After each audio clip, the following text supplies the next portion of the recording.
प्रिय दर्शकों नमस्कार। मैं पंडित जी.एस. कौशिक आपका स्वागत करता हूं आपके अपने YouTube चैनल जी.एस. घृत कौशिक में। आज मैं आपको बताने वाला हूं नाड़ी दोष परिहार के बारे में। वर और कन्या का जब गुण मिलान किया जाता है तो कई बार नाड़ी दोष निकल आता है। नाड़ी दोष के चलते अच्छे से अच्छा रिश्ता छोड़ दिया जाता है। अब कोई अच्छा रिश्ता बड़ी मुश्किल से मिलता है और नाड़ी दोष के कारण यदि उसको छोड़ना पड़ जाए तो कहीं ना कहीं मन तो दुखी होता ही है। तो ऐसे में हमारे शास्त्रकारों ने कुछ सूत्र बताए नाड़ी दोष परिहार के लिए। यदि वो सूत्र लागू हो जाएं तो बेशक नाड़ी दोष निकल आए तब भी हम शादी कर सकते हैं। नाड़ी दोष का जो नेगेटिव इफेक्ट होता है वो वर और कन्या के ऊपर नहीं आएगा। तो आज मैं उन्हीं सूत्रों के बारे में आपको बताने वाला हूं, लेकिन इससे पहले हमें ये पता होना चाहिए कि नाड़ी कितने प्रकार की होती हैं। नाड़ी 3 प्रकार की होती हैं, आदि नाड़ी, मध्य नाड़ी और अंत्य नाड़ी। ये 3 प्रकार की नाड़ियां होती हैं। यदि वर और कन्या की एक ही नाड़ी बन जाए तो ऐसे में नाड़ी दोष बन जाता है। और नाड़ी दोष के जो अंक होते हैं वो 8 अंक होते हैं। या तो इसमें आपको 0 अंक मिलेगा या फिर 8 अंक मिलेगा। तो यदि नाड़ी दोष बन जाए, वर और कन्या की एक ही नाड़ी हो जाए तो ऐसे में समस्या क्या होती है? संतति उत्पत्ति में समस्या आती है, संतान उत्पत्ति में समस्या आती है, या फिर शादी के बाद वर या कन्या दोनों में से एक बीमार हो जाता है, हेल्थ इशू आने शुरू हो जाते हैं। तो ये नाड़ी दोष का विशेष प्रभाव है, इसलिए नाड़ी दोष का विचार करना बहुत जरूरी है। यदि नाड़ी दोष का परिहार नहीं होता है तो फिर वो शादी नहीं करनी चाहिए। तो प्रिय दर्शकों आइए जान लेते हैं उन सूत्रों को। यदि वर और कन्या की एक ही राशि बनती है, वर और कन्या की एक ही राशि बनती है लेकिन जन्म नक्षत्र अलग अलग बन जाएं तो ऐसे में नाड़ी दोष का परिहार हो जाता है। नाड़ी दोष यदि निकल भी आए और ये सूत्र लागू हो जाए तो ऐसे में शादी की जा सकती है। नाड़ी दोष का जो नेगेटिव इफेक्ट है वर और कन्या के ऊपर नहीं आएगा।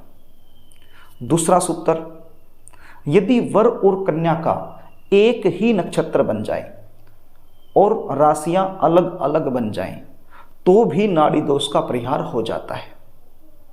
ध्यान से सुनिए, यदि वर और कन्या का एक ही जन्म नक्षत्र है और राशियां अलग अलग हैं और नाड़ी दोष निकल आया है तो फिर उसका परिहार हो जाता है। ऐसे में भी आप शादी कर सकते हो। नाड़ी दोष का जो बुरा प्रभाव है वो वर और कन्या के ऊपर नहीं आएगा। तीसरा सूत्र बनता है, यदि जन्म नक्षत्र एक हैं, वर और कन्या के जन्म नक्षत्र दोनों के सेम हैं, बराबर हैं, लेकिन चरण अलग अलग हैं। एक नक्षत्र में 4 चरण होते हैं, नक्षत्र सेम हैं लेकिन चरण अलग अलग हैं तो भी नाड़ी दोष का परिहार हो जाता है।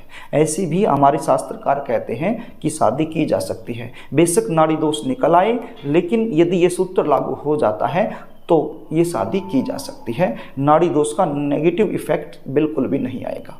ज्योतिष चिंतामणि के अनुसार कुछ नक्षत्र ऐसे हैं, यदि इन नक्षत्रों में लड़के या लड़की का जन्म हुआ है तो उनको नाड़ी दोष लगता ही नहीं है।